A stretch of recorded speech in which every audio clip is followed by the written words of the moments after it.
Hey everyone, welcome back to another episode of Hong Kong Horror. I'm your narrator, Simon.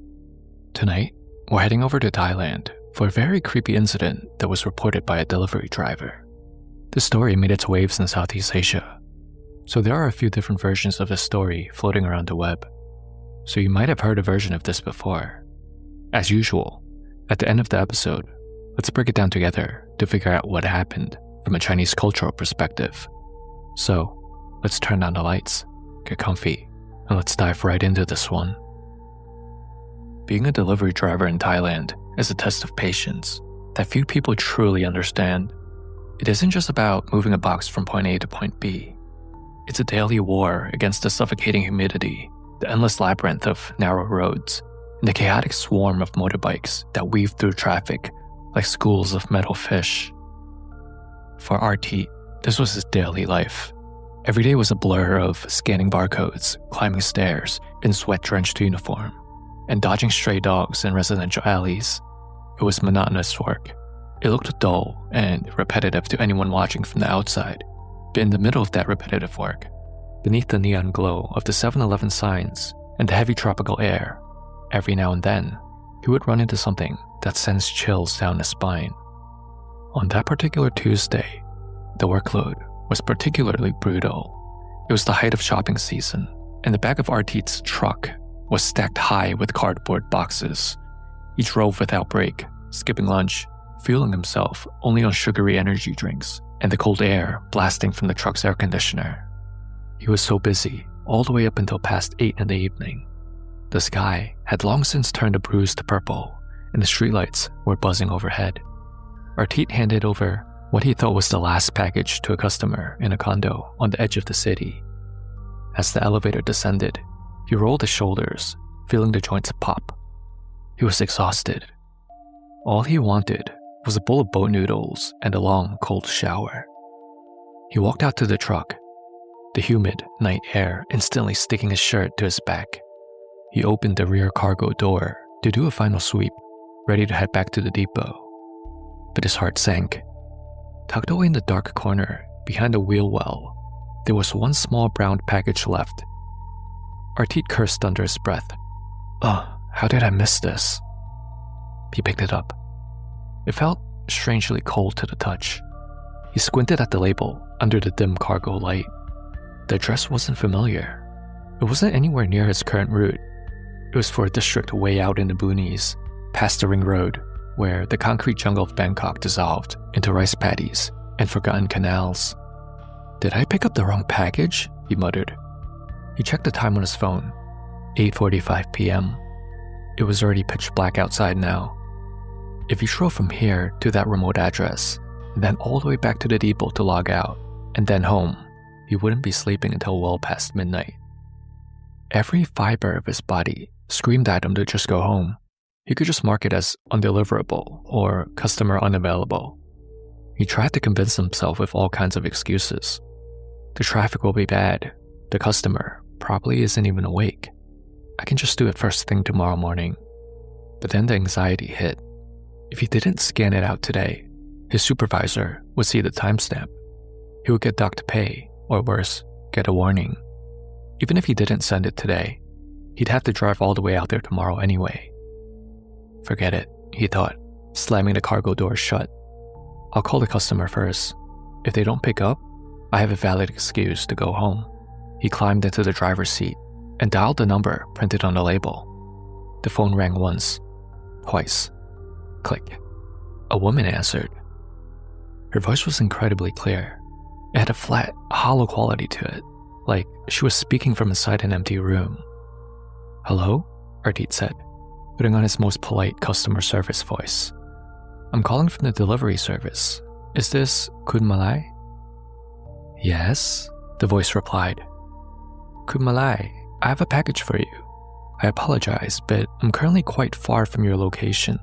The traffic is heavy, and if I drive over now, it might be very late by the time I arrive. Would it be alright if I delivered it tomorrow morning instead?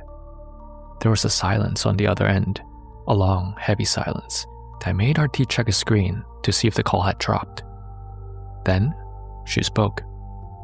Just bring it today. I will be home tonight," she interrupted, her tone devoid of any emotion. "I will wait for you."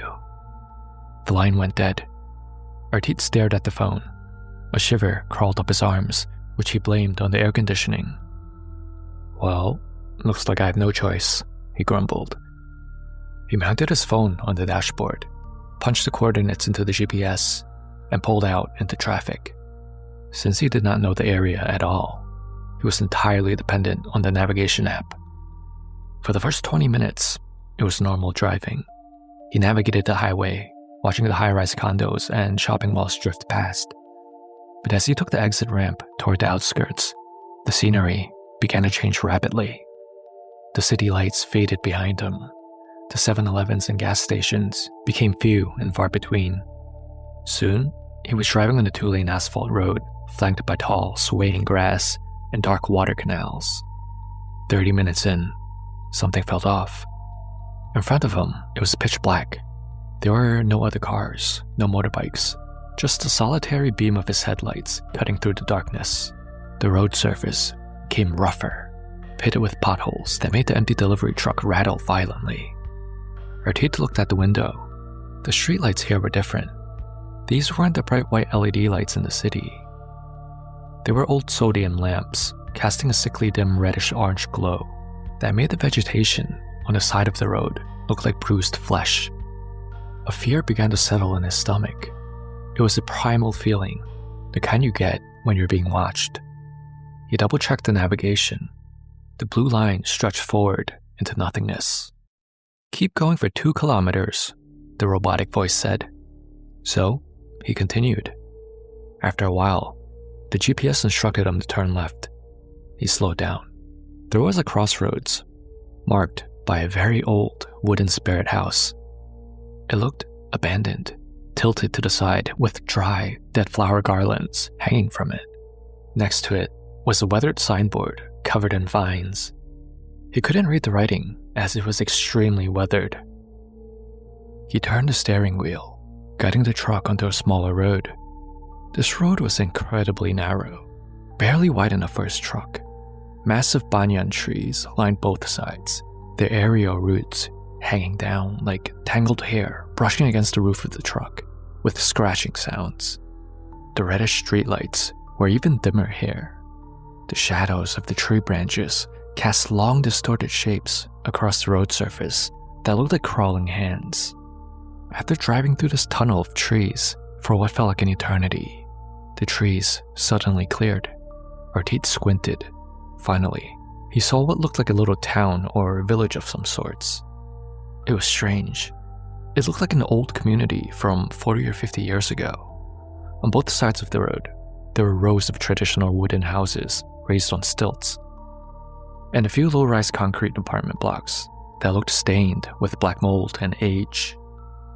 This place is so remote, Arthit whispered to himself. I didn't even know people still lived this far out. The thing that bothered him the most was the silence. Usually, in a Thai neighborhood, at night, you hear things. You hear the sound of TVs blaring soap operas, dogs barking, crickets chirping, or people laughing over drinks. Here, there was nothing. Not a single house had a light on.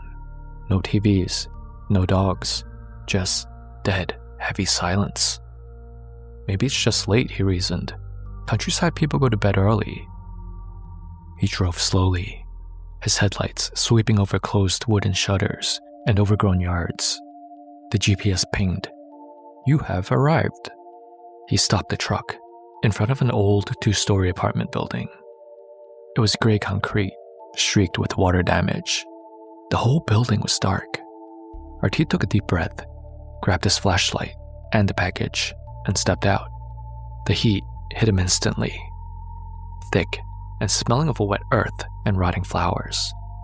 He walked up the external staircase to the 2nd floor, his footsteps echoing loudly on the concrete. He found a door marked with the number on the package. He rang the doorbell. It let out a harsh mechanical buzz that seemed to vibrate through the entire silent building.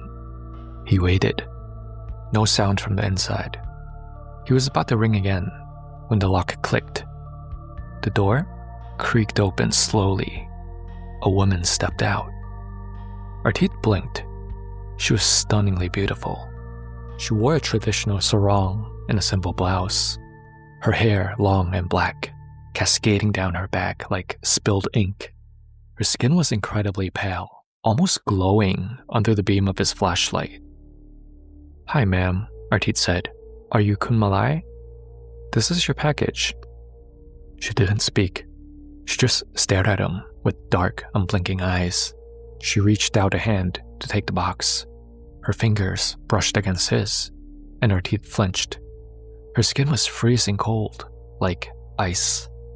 She took the package and stamped the receipt he offered her. She moved with a smooth, fluid grace that seemed unnatural.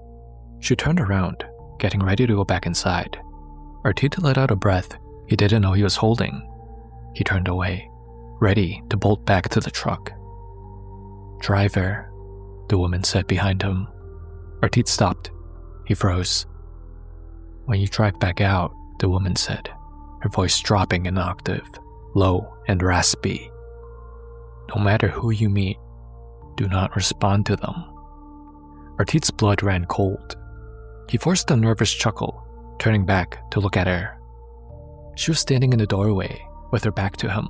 Her body was facing into the apartment, but her head had rotated a full 180 degrees. She was looking directly at him, over her own spine. Her neck was twisted like a wrung towel, bone grinding on bone. Her face was smiling a wide, impossible smile. Arthit's scalp went numb. Every hair on his body stood up.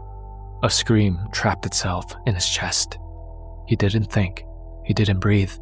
He threw himself down the stairs, practically falling over his own feet.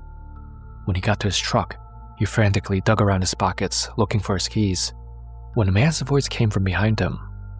"Young man, is everything all right? You look flustered." Relieved that someone else was around, Arthit turned around quickly, ready to explain the situation of what he saw. But what he saw made him even more terrified. Standing right behind him was what looked to be an old man holding the hand of his grandson, standing there. But the terrifying part was that neither of them had a face. They looked human in every single way, except the face. There was just nothing. Arthit screamed and finally found his keys. He scrambled back into the truck, slammed his door, and locked it. His hands were shaking so badly, he dropped the keys. Come on. The old man and his grandson walked closer to Arthit and stood right next to the driver's side window and just stood there, faceless, as if staring at him. If they had eyes.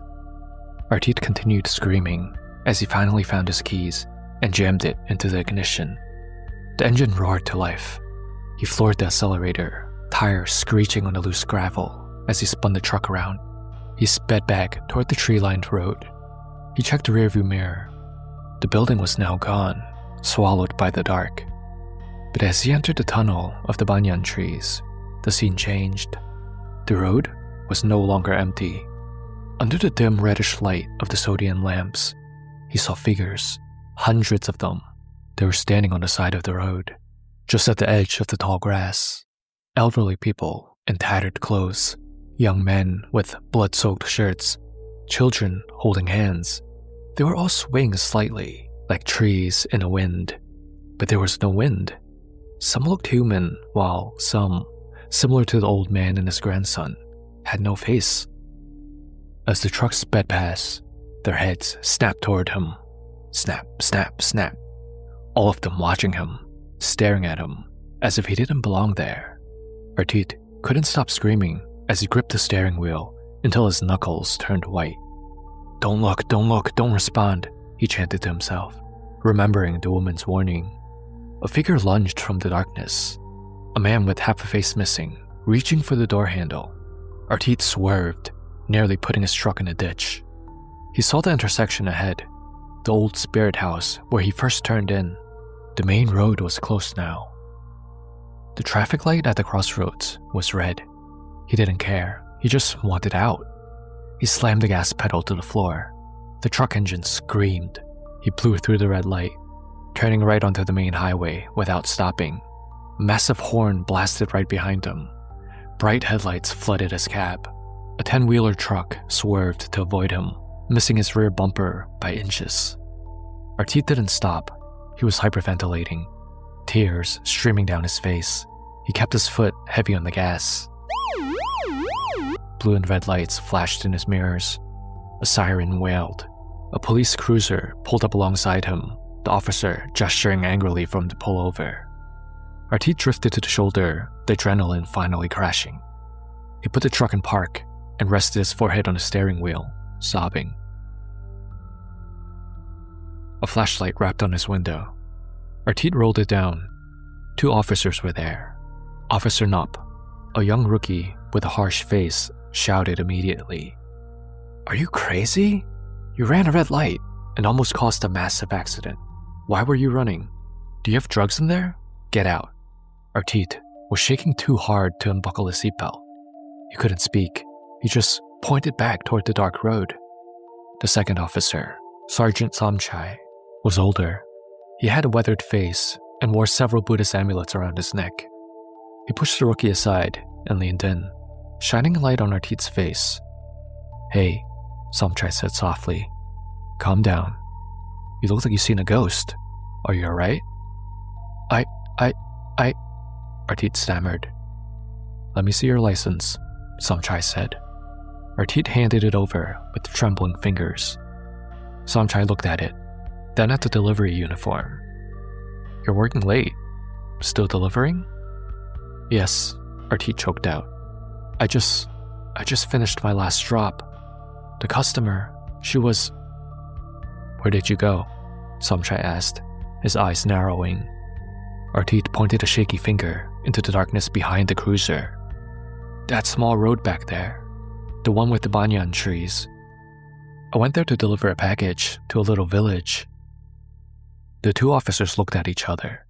Officer Nup looked confused. The Sergeant Samchai's face went pale. "The small road?" Samchai asked, his voice serious. "You mean that dirt track by the old spirit house?" "Yes, there's a village inside. Old wooden houses, apartment buildings. I delivered to a woman named Kun Malai." Silence fell over the group. The crickets in the grass seemed to sing louder. Sergeant Samchai shook his head slowly. "Son, are you sure you didn't get it wrong? There aren't any houses in there. Not anymore." "I was just there," Arthit cried, desperate to be believed. "I saw them. I saw the woman. I saw the people on the road." Officer Nup rolled his eyes. "He's high, Sergeant. He's hallucinating." But Samchai ignored the rookie. He motioned for Arthit to get out of the truck. "Come with me." They walked a few meters back toward the intersection. Samchai raised the heavy flashlight and aimed it at the weathered signboard Arthit had seen earlier, the one weathered and covered in vines. The sergeant used his baton to push the vines aside. "Read that," Samchai said. Arthit squinted. The paint was peeling, but the Thai script was still legible. "City cemetery and crematorium grounds. Strictly no entry after sunset." Beneath the sign, an arrow pointed directly down the narrow road that Arthit had just driven out of. Arthit felt the ground sway beneath him. But the apartments, the woman. That village was torn down 30 years ago, after an outbreak, Samchai said quietly. They turned the land into an extension of the graveyard. There are no houses there, son. Only graves. They took Arthit to the station to file a report. Officer Nup wanted to charge him with reckless driving and drug use. Grilled Arthit for an hour, convinced that he was a mule, moving drugs through the cemetery. But Arthit stuck to his story. He described the woman, the cold hand, the head turning. Officer Nup threw his pen down in frustration. This is a waste of time. He's crazy. Since they found no drugs in the truck, and Arthit passed the breathalyzer, they eventually had to let him go with a heavy traffic fine. As Arthit was walking out of the station, clutching his ticket, Sergeant Samchai was waiting for him by the door, smoking a cigarette. The old policeman blew a cloud of smoke into the humid night air. He reached into his pocket, and pulled out a small object, a Buddhist amulet on a string. He pressed it into Arthit's hand. "You're not the first driver to come running out of that road," Samchai said, his voice low and grave. "And you won't be the last." He looked Arthit dead in the eye. Kun Malai. That was the name of the first victim during the influenza outbreak. They say she died waiting for medicine that never arrived. Samchai patted Arthit on the shoulder, a heavy grounding weight. "Go home, son. Make merit at the temple tomorrow. And next time, if the GPS tells you to turn down a dark road at night, just turn it off." So, Hong Kong horror fans, what do you think happened here to Arthit? Please pause the video here and let us know your theory. Alright, so what do I think happened here from a Chinese cultural perspective? Arthit didn't just wander into a haunted village. He crossed into a yin realm, a place where the living aren't supposed to enter, especially at night. In Chinese and Southeast Asian ghost beliefs, certain places are entirely yin, especially abandoned villages, mass cremation grounds, roads lined with old banyan trees, or land with no active human activity, just to name a few. These places become ghost domains, territories, where ghosts recreate fragments of their past life. What Arthit saw was not the real physical world, but a ghost reconstruction of an old village. Ghosts often replay their memories on the anniversary of events, or if their deaths were unjust. The fact that every house was dark but intact is a major yin realm sign. Banyan trees are loaded with spiritual meaning across Chinese, Thai, Malay, and broader Southeast Asian cultures. In stories like Arthit's, the banyan tree isn't just scenery, it's a signal that he has crossed into a domain where ghosts gather. Banyan trees are considered extremely yin trees, yammok. In Chinese folk religion, plants are categorized as either yin or yang. Yang plants are ones that are bright, fragrant, and soft-leaved, while yin plants are the ones that are usually dark, tangled, long-living, with large roots. Banyan trees fall strongly in the yin category. Why? It's because they're huge and ancient, with roots that grow downward like hands or tendrils. They can survive for centuries and create permanent shade as their canopy blocks out the sunlight. A place with little sunlight gathers yin energy, and where yin energy accumulates, spirits gather. Hence the saying, "Yong Shu Ha Yi King Guai." Under the banyan, ghosts appear easily. Banyans are known as ghost ladders. The hanging aerial roots of banyans resemble ropes or cords. In superstition, these are believed to act as bridges for wandering spirits, as well as ladders for ghosts to move between the yin and the yang worlds. Chinese mediums often refuse to hold rituals under banyans because it's too easy for multiple spirits to gather there. This is why crossroads or cemeteries with banyan trees are considered extremely haunted. The logic is simple. Where do homeless humans seek shelter usually? Under bridges, abandoned buildings, shaded areas. And where do you think homeless spirits seek shelter? Under banyan trees, especially spirits of victims of accidents, spirits with no descendants, wandering spirits attached to roads, and ghosts with no ancestral tablet. Pretty much all homeless ghosts.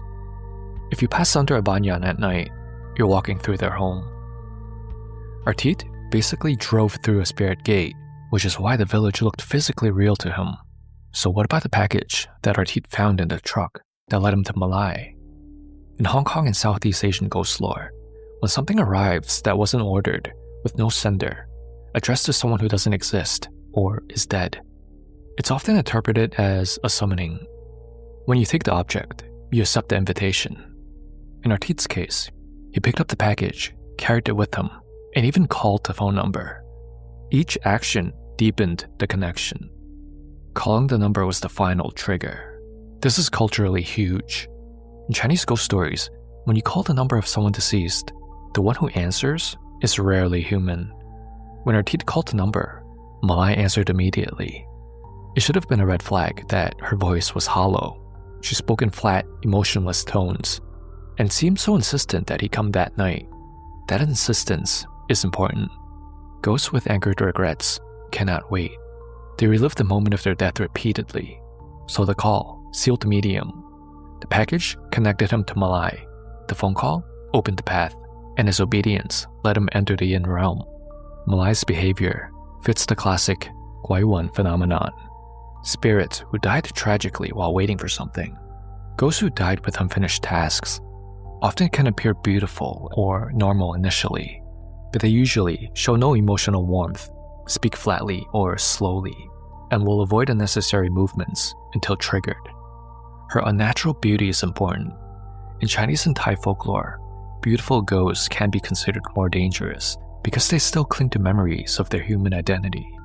But in this situation, I do not think that Malai was vengeful, since she warned Arthit not to speak with anyone else on his way out. What about the old man with the boy, who were both faceless? The faceless spirit is the classic no family for burial ghosts, 某居孤魂. In Chinese belief, ghosts with no descendants or burial rites become wandering ghosts, 孤魂野鬼. Faceless ghosts represent those who died without identity or have no face in the human world anymore. This is why the old man with the child and the ghost lining the road, a lot of them had blank faces. They may not be malicious. Most likely, they were just lost. They see a living person driving through their territory and confuse him with someone who can help them. So why was Arthit able to see everything so clearly? I think this is due to the fact that he was most likely already in a half-yin state. Notice how he skipped lunch, was dehydrated, exhausted, stressed, and just running on energy drinks. All of these are classic conditions that weaken the yang energy, yang hei, around the body. Weak yang energy makes it much easier for spirits to appear clearly. This is why delivery workers, drivers, night shift staff, and security guards have so many ghost encounters. Their yang energy is constantly depleted. Arthit walked right into the perfect storm. Low yang energy, plus the yin land, plus the invitation, plus the banyan trees. This equals a full spirit encounter. What about Malai? What was her motive? I think that she was a ghost, stuck in a loop of regret. Sup, Neem? This is the heart of it.